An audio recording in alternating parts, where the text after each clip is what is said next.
Well, very good morning, all of you. Welcome to Success Mantra. Today we will discuss income tax financial year 2021 to 2022 and assessment year 2022 to 2023. 18 lakh तक की आय पर कैसे नील tax होगा, ज़्यादा से ज़्यादा tax हम कैसे बचा सकते हैं। तो आइए शुरू करते हैं। हमें अगर सभी section exemption, rebate, deduction etcetera का पता होगा तो हम टैक्स बचा सकते हैं मैक्सिमम। तो आइए, जैसे एग्जेम्पशंस में क्या है, किसी की आय 18 लाख है तो उसका टैक्स नील कैसे हो सकता है। आइए, ओल्ड सिस्टम के अनुसार इसमें जो एक्सेम्पशन है, डिडक्शंस हैं और जो रिबेट एक्सेट्रा सब डिडक्ट करके टैक्स नील आता है 18 लाख तक की आय पर सैलरीड एंड पेंशनर्स के लिए। तो आइए सबसे पहले एग्जेम्पशंस में देखते हैं। अंडर सेक्शन 1013A इसमें HRA हाउस रेंट अलाउंस मिलता है सैलरीड को। तो रेंटेड हाउस में अगर है तो उसको 1,28,000 की सेविंग HRA की कैसे होती है, आइए समझाते हैं। HRA रिबेट में 3 चीज देखनी है। 50% of salary, salary means basic plus DA, यहां लिखा है सैलरी बेसिक प्लस DA। तो if house is in metro तो 50%, 40% of salary if house is in other cities. एक ये है, 3 चीजें देखेंगे।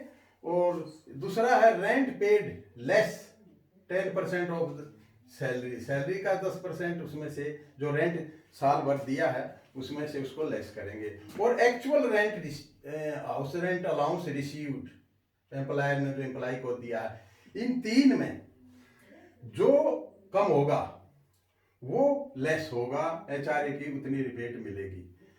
जैसे देखिए 50% ऑफ सैलरी, सैलरी है 16 लाख तो 8 लाख हो गया। अगर वो मेट्रो में नहीं है, अदर सिटी में उसका मकान है, 40%, इसका 40%, 6,40,000 हो गया। अब ये देखिए रेंट पेड, रेंट उसने कितना पे किया। HRA जो रिसीव, पहले रिसीव देखते हैं, रिसीव्ड कितना किया, 11,000 per month, it means 1,32,000 per year. और रेंट पेड 24,000 पर मंथ, तो उस हिसाब से ईयर का 2,88,000 आया। और माइनस, इसमें से माइनस 10% ऑफ सैलरी, तो इसका 10% 1,60,000, तो ये 1,28,000 उसका HRA है, जो कि इसमें ये और 50 और 40% में तीनों में लेस है, तो ये रिबेट उसको मिल जाएगी। तो ये मैं हाउस रेंट रिजाइडिंग इन ए रेंटेड हाउस, जो रेंटेड हाउस में जो रहता है सैलरी पर्सन या पेंशन, तो उसको ये रिबेट मिलती है। तो ये मैं एक एग्जाम्पल के तौर से समझा रहा हूँ। ये डिफरेंट भी हो सकती है, किसी की कुछ आ सकती है, डिफर कर सकती है। फिर दूसरा है स्टैंडर्ड डिडक्शन, ये सबको मिलती है अप टू टोटल, ये 50,000 सबको मिलेगी। अब सेक्शन 24B ये क्या कहता है, loss on house property, interest on housing loan. House loan जिसने भी ले रखा है तो उसको अप टू 2 लाख तक उसको ब्याज में loss on house property treat होगा। तो ये तीनों का टोटल किया तो 3,78,000 आया। अब डिडक्शंस अंडर 80C की जितनी भी डिडक्शंस हैं, LIC प्रीमियम है, PPF है, GIS है और भी जितनी भी हैं, वो 1.5 लाख तक लिमिटेड हैं, तो वो 1.5 लाख यहाँ मिल जाएगा। अब बियॉन्ड 80C, देखिए ये सारी डिडक्शंस बियॉन्ड 80C हैं, तो इनमें हमें क्या क्या जानकारी होनी चाहिए, हमें कौन कौन सी हम रिबेट ले सकते हैं जो हमारे केस में एप्लीकेबल हैं। तो देखिए under section 80D medical insurance premium, आपने कोई मेडिकल इंश्योरेंस की कोई स्कीम ले रखी है तो उसमें 25,000 तक आपको रिबेट मिलेगी। सीनियर सिटीजन के केस में 50,000 है। अब under section 80 TTA interest on saving fund, ये 10,000 तक है और सीनियर सिटीजन के केस में 80 TTB के तहत ये 50,000 है।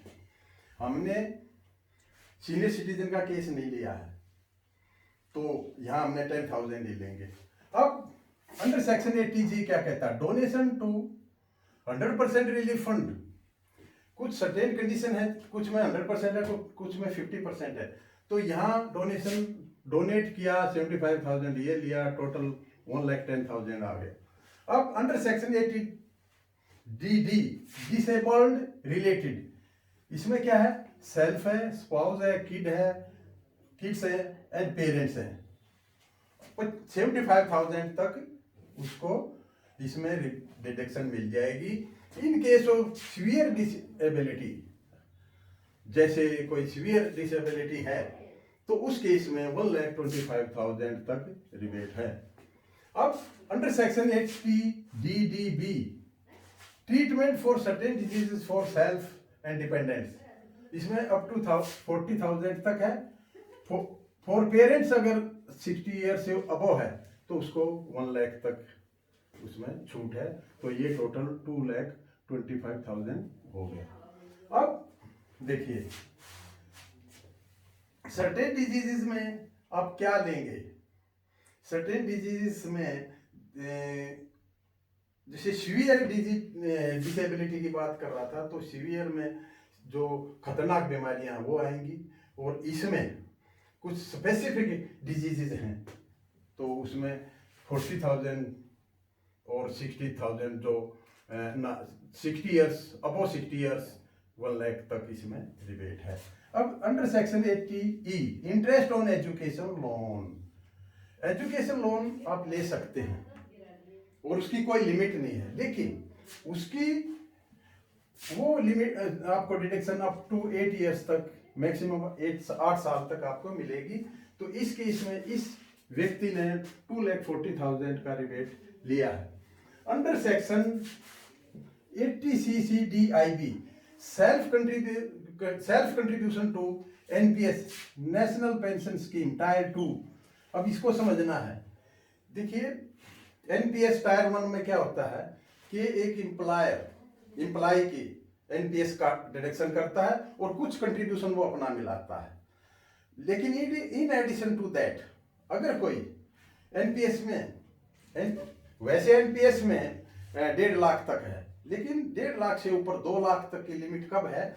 जब उसने टायर 1 में उसने डिडक्शन कंट्रीब्यूट किया है और फिर extra contribution, self contribution up to 50,000 तक उसको यहाँ रिबेट है। तो ये थोड़ा कंफ्यूजन होता है कि क्या NPS बियॉन्ड 80C आता है? तो NPS दोनों जगह है, वहाँ 1.5 लाख तक और यहाँ 1.5 लाख से ऊपर।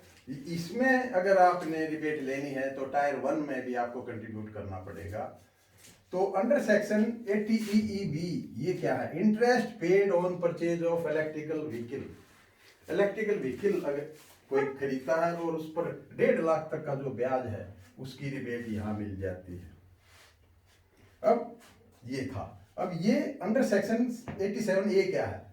ये टैक्स एग्जेम्पशन है अप टू 100% और 12,500 मैक्सिमम है। ये किसको मिलेगी? If taxable income up to 5 lakh, 5 lakh तक, दोनों सिस्टम में, both old and new regime. तो ये इनका हमने टोटल किया तो 13,03,000 ये इस तरह आया।